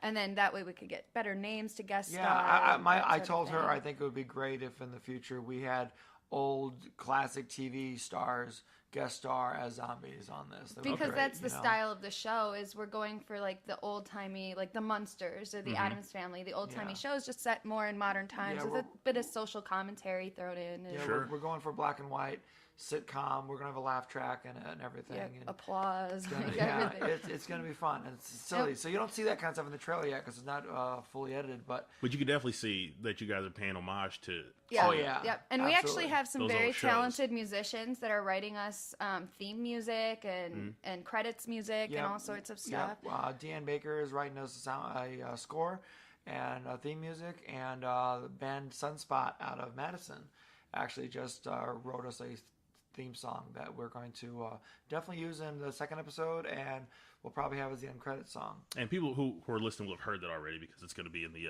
the opening to this show. You sent that to me. Yes, I did send that to you. Awesome sauce. Oh, was it Teenage Zombie? Teenage Zombie. Yeah, that's going to open up the show. So, man, things we inspire. I know, right? Where'd you get the idea for the Deadersons? I was actually in the hospital last year. I had stones in my. So I had to go into the emergency room. I just woke up in horrible pain one day. Right. And so was in the emergency room. They had me on all kinds of, medication. So, yeah. Oh, and they were talking about they might have to take my gallbladder out once the stones are gone. I'm like, oh, there's a whole thing. So I'm sitting there on, my medicine pump on drugs, going in and out of consciousness. TV's on the whole time. They're playing all the old shows. And I remember at one point waking up in my delirium of drugs and going... Wouldn't it be awesome if there was a TV show about zombies? Like that was the impetus for the show. Yeah, and I texted Wyatt. I don't know if I was still in the hospital or not when I texted him, but I was like, I have an idea for a show. And he's like, well, write me a script, and so I did. Nice. Hold on one sec. Sorry about that, everybody. We had to take a little break. Had some sound check issues. Okay, real quick before we go, thank you guys so much for coming. This was really fucking awesome. You guys are really interesting. You're cool. Thank you. Cool ass people to talk to. You know how hard it is to find people that can hold a conversation? Yes. It sucks balls. Yeah. Oh my God. If you listen to some shows, I'll ask somebody a question, and the answer I get is like 3 words silence. Yeah. Oh, that's not us. We're talkers. No, yeah. Is that really all you think about that? Yeah. Yeah. I mean, we're very opinionated people. We could have done that if that's what you wanted. I mean, we could have. In the future, shut the fuck up. Oh my God. I have no opinions whatsoever about anything. You know what? Let me ask you this. Since you guys seem to be politically at least knowledgeable, or at least you pay attention. What do you think about the idea that we have two political dynasties that are definitely going up against each other and are going to be the main candidates of this next election? Go Hillary. Isn't that funny though? Like, that's interesting. I wish Elizabeth Warren were running. I do, to kind of listen, so that way I would get to hear both her and Hillary talk and like hear, because right now it's just it's Hillary. Like, she's you probably know she's probably president, but you definitely know she's the Democratic candidate. She seems to be unopposed. Right. And I think Elizabeth Warren would be the only person that would stand a chance. Yeah. And I would be interested in listening to them both talk about the issues and making a decision that way on which one would better represent. But I'm telling you right now, all these yahoos they've got, Ted Cruz, climate change denier, can I just say, science deniers, anti-gay, I just want to say, marijuana, anti-everything. I will say this. I want to say one thing is that, well, two things. One, Hillary is going to win, and she is going to be the first. She is going to be the first president to serve a third term. Right. She is. Let me say something. Look, she had his balls in her pocket, in her pantsuit pocket the whole time. Well, he was off doing other things. Right. He had other stuff to take care of. Right. And then please, just for all that is holy out there or whatever, with any wise decisions, just no Jeb Bush. Just I cannot take. Oh my God, no! God. I cannot take another one. No more. We've had no Daddy. More. I think you want to hear something. Boy. Okay. We don't need another one. Here's the deal. First of all, it's not fair. If no other reason, just somebody else needs to fucking. They have. It's not fair. We've got on both of these situations. We've got token opposition. For Hillary, there are like a couple of people coming forward saying they're going to run on the Democratic side. They're not. Yeah, it's not happening. It's token opposition. On the conservative side, you have other people coming forward, but I'm pretty sure they know they don't have a chance. There's a lot of them. Yeah, they have 15 people or some shit like that. There's a lot of money to be made nowadays in running for office. So much of that money gets funneled into their pockets. That's the problem. Once they don't make it as the president, they still have all that money they got. I say Stephen Colbert for president. Stephen Colbert. Is he Canadian? I don't know. Is he? I would still vote for him. Actually. Ted Cruz is Canadian, isn't True. he? Is he running? He can't run. He is running. Yeah, he threw his hat in the ring. I don't know. As long as you're born here. He's renouncing his Canadian. As long as you're born here. That's what I'm saying. Was he born here? I don't know. I think he was born in Canada. I don't care enough about him, but to know details. But that's a good question. I want to know. I want to know if he was born here. You know what I found out on At Midnight though last night? They did which one of these is real, and it was a dildo shaped like Ted Cruz's head. It's gotta be. It was the most amazing thing I've ever seen. He was born in Canada. He was born in Calgary, Canada. Yeah, so fuck him. He can't be president. He can't run. It's impossible. Yeah, he can't run. Then he needs to shut up and sit down. No, it's just he's probably putting on a show. He's going to get money. He's going to get a lot of notoriety. It's going to be good for his political people are. You know what? The people who donate to him are dumb as hell because he can't be president. Right. He can't be. If you know your own fucking government. That was the whole thing of why Schwarzenegger didn't pursue it, because he wasn't born here, and therefore there was no possibility. I wouldn't have voted for Schwarzenegger. No, he would have got a lot of votes. He would have gotten a lot, but I hope he wouldn't have been president. He would have got a lot of votes. And here's something that I think Jeb Bush is going to be president. No. I think he will be. He's too retarded. I will say this right now. They voted for George Bush twice. I didn't vote for George Bush at all. What are you talking about? I don't know how that happened. Saying he's retarded, that's not a good argument against him holding office or getting elected. That's true. Just because he can't make words. I was in the army. Strategery. I was in the army. That's my favorite one. Strategery. Strategery was funny. I don't know. I honestly feel like if we're at a point in this country where Jeb Bush, another of the same Bush, comes in and gets president, there's something wrong. Somebody is either the votes aren't getting counted or there's somebody pulling the strings. It's like even only Al Gore won. Al Gore fucking won. Something's wrong. I think he won. Something is wrong with the system, and I'm not gonna sit there and sprout conspiracy theories or whatever. But something's wrong with the system. If another Bush comes in, I just don't see logic in it. I'm a very logical person. I'm a very logical. I think Bush beat Kerry. I think Bush beat Kerry fair and square because Kerry was boring as fuck. I agree there. But Gore won. I think Gore won. I really do. It was so close. And to come down to Florida. I think that's why Gore fought it. Where Jeb Bush was governor. Oh, shocker. Yeah, it seems kind of weird. I'm telling you, Gore sketchy. fucking won. We should have never had Bush. But I do think that, like, if let's say Gore did win or didn't win, the fact that it came down to such a close race tells you the state of the country. Like, lots of people voted for George Bush the second time. Like, half of the voters. Yeah, because the other choice was John Kerry. Yeah. If I was, Kerry, yeah, Ken. I mean, I voted for Kerry because I just can't vote for Bush. Even the first time, though. Like, he got a lot of votes. Like, I think that it seems to a lot of people. But the problem is they're redistricting everything. Look at Austin, Texas. Austin, Texas is the most liberal place. And they've just redistricted it so that they will never have the representation in their own Congress. Yes. I didn't know that they are constantly redistricting things. And any place that's too liberal... They call it gerrymandering, right? Exactly. Gets redistricted. And so Austin is just... They tried to stop it. People in Austin were trying to stop it. Interesting. But because their government's Republican, they couldn't stop it. And so now... Austin will never have liberal representation, even though they're one of the biggest cities in Texas. And it's also one of the liberal bastions of the country. Oh, yeah. Like, I mean, Austin's with Portland, and it's right up there. It all seems like to me, and I've never been able to pinpoint as to why, but it seems like whenever there's 8 years of one, political party as president, then all of a sudden the next one, it is the opposite. Check this out. If just more people come out or what? Check this out real quick. In 2003, Texas redistricting refers to a controversial mid-decade congressional redistricting plan. What's wrong with me? In the 2004 elections, it resulted in the Republicans taking a majority of the House seats for the first time since Reconstruction. Thank you. Since Reconstruction. Proving my point right there. Since the end of the Civil War. That's crazy. Proving my point right there. So they gerrymandered the shit out of it. Oh my God. They have to cheat to win. They have to cheat to win. Look at what it looked like before and after. That's what I'm telling you. And there, once again, that's crazy. They have to cheat to win. It was all blue in the middle before, and then after redistricting, it was red. Exactly. So if Jeb Bush wins, that's why. Because they're cheating. They're taking all the liberal areas and knocking them around. But liberals do that too, though.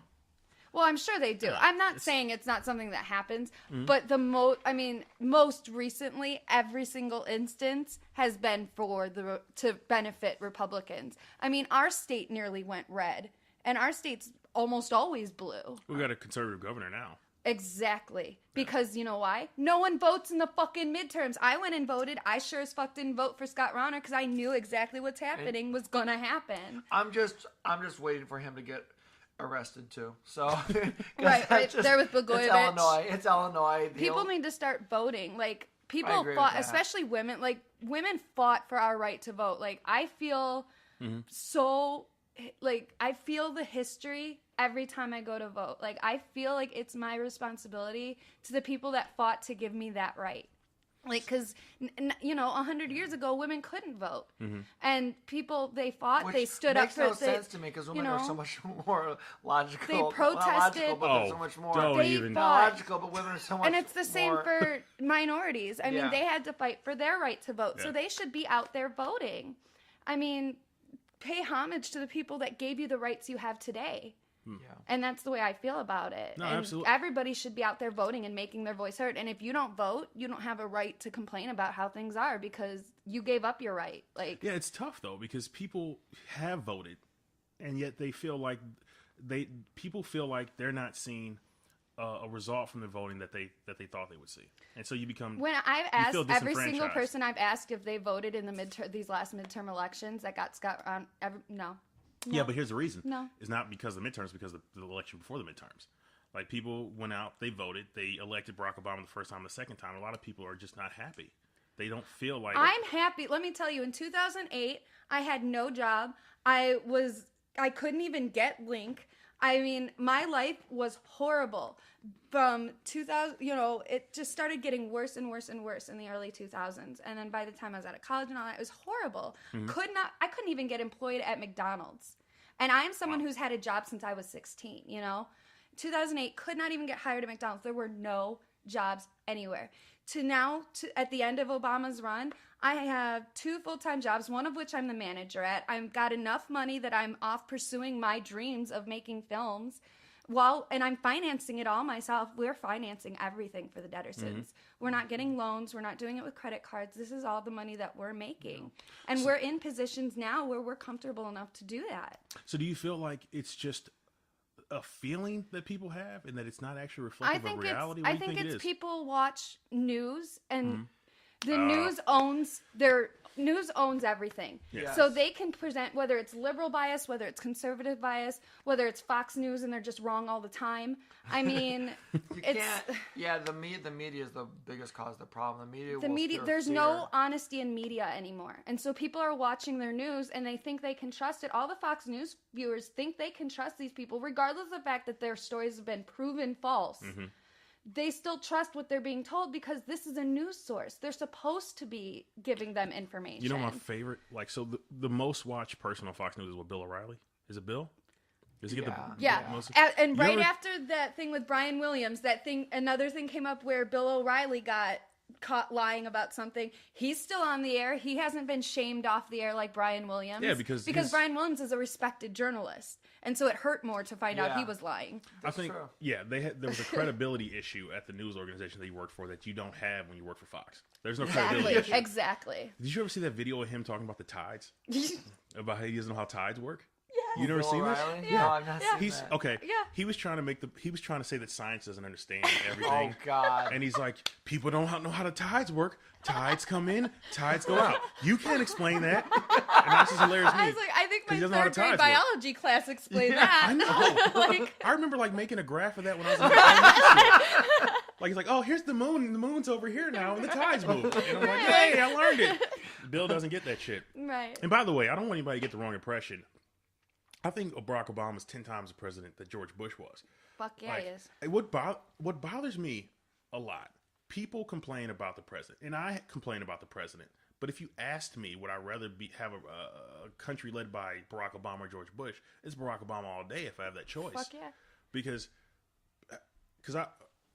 Barack Obama didn't start technically the Bush administration are technically war criminals because they lied to get us into war. Jon Stewart's been covering that for weeks and stuff. We lost so much credibility as a country. Yeah, I mean, we're a joke. I mean, I don't know. I think Barack Obama's restored that because now we have relations with Cuba. Now the government, our own Congress, our own Republican Congress tried to undermine our president by sending that fucking ridiculous letter to Iran. Was it Iran? When we were having peace talks. Yeah. Peace talks. For people that don't know, the Republicans in the Congress signed a letter, and they sent it to the leader of Iran saying, don't make any deals with this president because you never know if the next president's going to be a liberal, and if he's not, it's going to be us, and we're not going to work with you, so don't even try it. And the Iranian government sent back, did you read your own constitution? Because...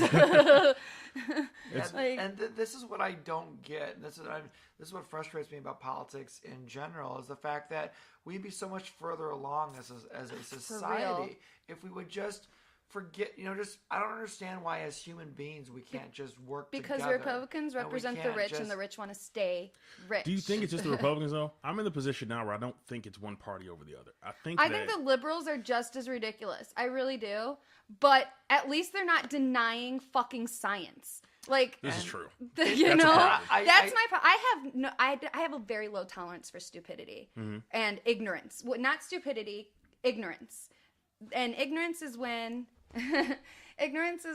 you can know something and you choose not to. Right. But this is a choice, though. A lot of people, I don't think people are choosing not to believe. Think about it this way. Look at the vaccination thing.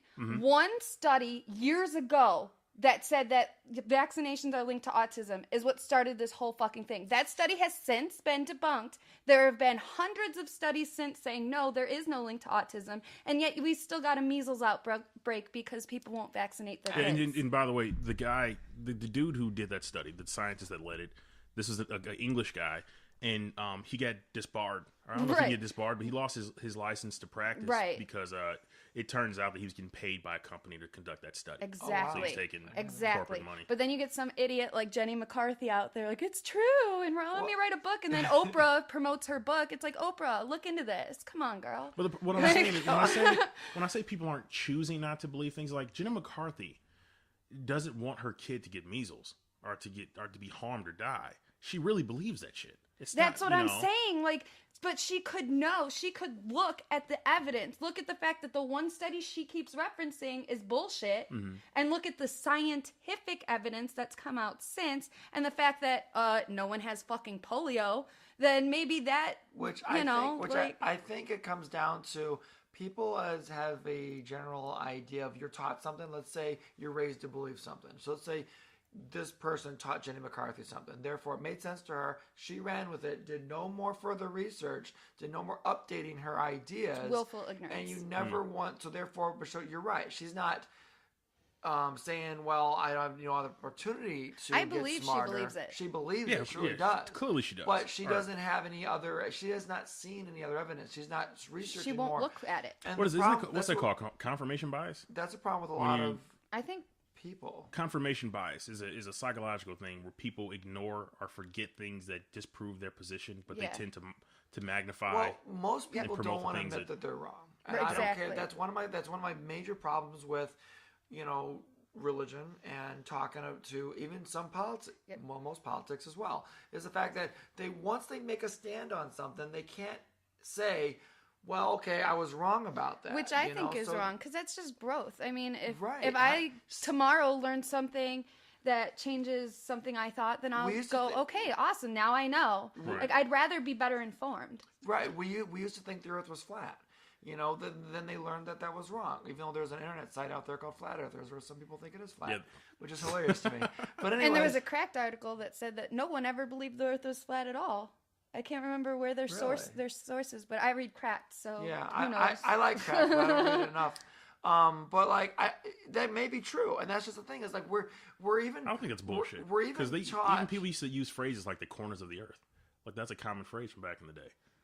So that makes me think that they believe the Earth had fucking corners. Well, then maybe they thought it was a cube. I mean, I don't think they thought they were gonna fall off the edge of the Earth. You think that's just you're a myth? sailing the ships? Like, if that was the main way of getting the fuck around back then, why would you do that if you thought there was a point where you could fall over the edge of the Earth? They didn't know though. They were explorers. They were willing to take that risk. I think they figured it out. Like I think probably when people first started sailing, they were just sailing down the coast. But eventually they realized, like, oh, fuck, this thing keeps going. Right. Let's see where this goes. I think that's Open road. That, in my opinion, is the beauty of science, is the fact that you can figure things out as you go along. It grows with your observations. And be like, okay, wait a minute, we thought this 10 years ago, now it's we this. know I do know that at least, like, the Macedonians, like Alexander the Great, they thought that there was a main central landmass and the whole world was then surrounded by oceans. Yeah.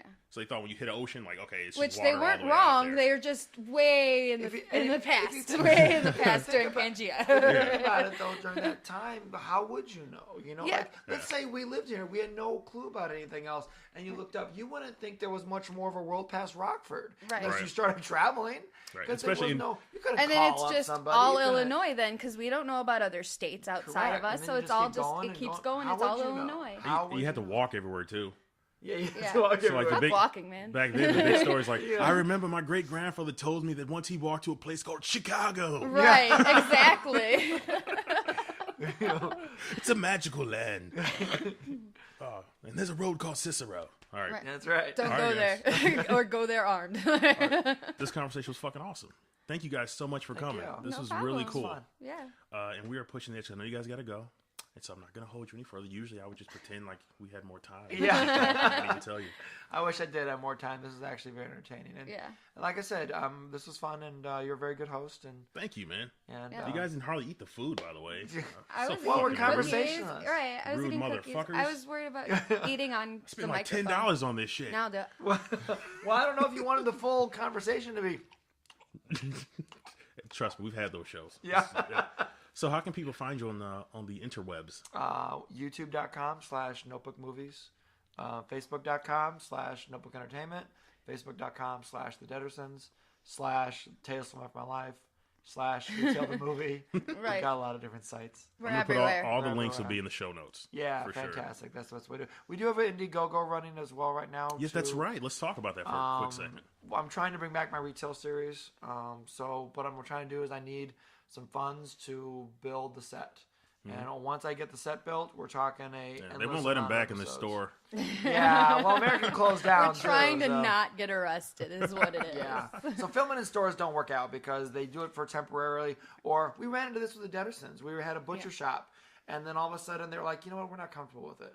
So they freak out. So that's weird. Local businesses around here are like really weird. Yeah, people around here people are what were they freaking out about? What was weird? We about don't it? know. All they would tell us was that the owner didn't feel comfortable with us filming. And there, then so. I get this a lot too. They probably thought you were witches. This is honestly, how do you know I'm not? Oh no! I invited her in. No, that's vampires. You're good. Yeah, sure. And this is honestly a Rockford thing, I think. But I've told people before, I make films or whatever, and some people were giving the reaction of why? Why? And, why not? And they say why? Like as if why would you choose to create do that? art? Go fuck yourself. Who was that person? Oh so, my god! I think I gave you the link to the Indiegogo. Put it in the description. And just give us all we're looking for is $1, $10, whatever. It's a small amount. We have a small goal. I think it's going for another month. And if I can build this set, we're talking another series like FML where we're just going to keep making it and keep going and going. And don't you love this fucking crowdfunding thing we got going now? I do. The democratization. I think it's oversaturated, but so. Yeah, but like that's gonna happen. happen. Yeah, like the dude who wanted money for making potato salad. Yeah, but he got right. That guy's a genius. He's the Kim Kardashian. He is a Kim Kardashian. Yeah. And he didn't have to take his clothes off. Yeah. And how do people reach out to you if they want to get in contact with you? The same through the Deddersons Facebook page. I do have my own personal or public Facebook page, but it's like I tried to make it easy and it's not easy. Chris, I think I can say this is that Kris is becoming more and more a part of Notebook. Mm-hmm. So if anyone wants to reach out to Kris, they can reach out to Notebook. And, I'm an admin. He made me an admin on that site now. So. Tell her that you're a big fan of Kris Kyle, that you love Jeb Bush, and you don't listen to promise. Tell her I sent you. Yeah. Selma should have won. Oh, whoa. You're the one who brought up Kris Kyle. Selma should have won. Holy fuck. You're the one who brought up Kris Kyle. I think many emails are about that. I'll just delete it. Holy fuck. Oh, man. Kris Kyle, that was such a funny guy. Let me see those. We'll talk. Okay. We'll talk. You know what's funny? Here's the funniest thing about Kris Kyle. The funniest thing about Kris Kyle is he lied about so much shit, but the shit he lied about was shit that was horrible. Right. Like exactly. But he's a hero. Who thinks that it's okay to shoot people from the top of the Superdome or some shit in Louisiana? Kris Kyle. He made up this story in his book where he said that during the Hurricane Katrina, that him and another sniper had been flown in by the DOJ to set up shop at the top of the Superdome and take out looters. Mm-hmm. I didn't know this. I hadn't heard this. Yeah. It was it's a bullshit story. It never happened. But the idea that that's an okay thing to say, or that people are going to be on your side about that. Are you fucking kidding me? They are though. They are. There are a lot of people who are miracle racist assholes. Who think it's okay to shoot looters? What are you talking about? I was gonna say we can get into a long topic of a different show about that. Yeah, but I gotta have you guys back. This is very fun. This is very interesting because that's I think we could both talk a lot about that subject. But I did not know that. Yeah, I know we gotta go, but he's a crazy. That blows my mind that he would even say that. And I'm confused. There's a whole bunch of other stuff. I've not read the book. I don't care to. So. Yeah, I didn't even see the movie. I watched the movie. I read the book. I haven't watched the movie yet, but I plan on it. But I did read the book. Here's the thing. I'm conflicted about Kris Kyle for a lot of reasons because. Is that why he was shot? No. Yeah, he was shot. He was shot. I'm just kidding. Nobody hate me. Now we're never getting invited back. Here's why I'm conflicted about Kris Kyle. Kris Kyle did a lot of great work with veterans when he came back from the war. Agreed. He did, and he did a lot of good in the lives of people that a lot of people don't do a lot of good in their lives. People who are dealing with something that a lot of people can't relate to, and he reached out to them from a place that only he could because he understood. Right. Agreed. But he was also an asshole, a liar, agreed, kind of a bloodthirsty maniac. Like there's a lot to a person. Most people aren't just one thing. What's that girl? She wore a Kris Kyle shirt and she's getting like death and rape threats on the internet. I think that was Amber Lyon. Yeah. She wrote a "fuck Kris Kyle" but come on, if you wear a shirt like that, you're doing that on purpose. You know what's gonna happen. Like that's the attention you're gonna get. But why instantly, like, why not just, hey, bitch, take off that shirt? Why does it have to be, I'm going to come and rape and kill you and shove my penis down your fucking throat and choke you to death? Because it's the freaking internet and it's probably on Reddit. Yeah. Because of the fact that anonymity breeds terrible That's what I'm saying. things. Like, people are horrible. You know? It's so weird. Somebody did I read an article about this where, like, when you read threats against men on the internet, it's always like, I'm gonna rat you out, I'm gonna tell your boss, I'm gonna tell your family, I'm gonna do this, I'm gonna do that, I'm gonna shame you. Women, I'm gonna rape you. Yeah. Like, that's always what it is. It's the number one go-to. Yeah. I think that's a whole other topic. Right. Yeah. And that's another reason why I will tolerate opinions. I will tolerate a lot of things. I will not tolerate trolling and bullying. And on my sites, anybody does any of that, they get blocked and deleted immediately. All right. I had there's a difference between having a different opinion and just being right out trollish. You guys just can't stand the truth. You can't stand the truth. That's what it is. No, okay. All right, everybody. You can catch me at TuesdayNightTheBasement.com. Don't go there. Don't go there. My website sucks balls. I thought it don't go to the basement. Yeah, I'm like, shit, I'm already here. Thanks for coming. Grab the cookies and run. Right. You can catch me at Facebook.com/TuesdayNightTheBasement. Go there. That's better. SoundCloud.com/TuesdayNightTheBasement. I'm on iTunes. Just search Tuesday Night the Basement. I tweet at TNTheB and Instagram there too, I think. I think I do. I can't remember. Anything else, guys, before we go? Watch the Deader Sins. Yeah, and go on YouTube and check out these videos. The videos are very funny. Go to the ones that don't have a lot of views too, because they're fucking hilarious, man. There's some gems in there. There's some fucking gems in there that aren't getting a lot of rotation. It's weird. Yeah. Oh, and then I do other things. We do short films as well there. Yeah. Talk to me about John Rainbow. John Rainbow was watch the first thing I ever did. John Rainbow, watched Flu Season, watched Class Holes. Flu Season's awesome. Flu Season? I didn't even heard of that. Yeah, Flu Season's on awesome. There. It's the first zombie short I did, a little comedy thing. Okay. Yeah, so Class Holes is a favorite of mine. I did a lot of music videos back in the day. It's kind of an amusing story. It amuses me. We're out of time, so another time. Let you go. Gotta get to work. I want to plug. Bye. Yeah. All right. Thank you, everybody, for listening. Go fuck yourselves. Bye-bye. Everyone.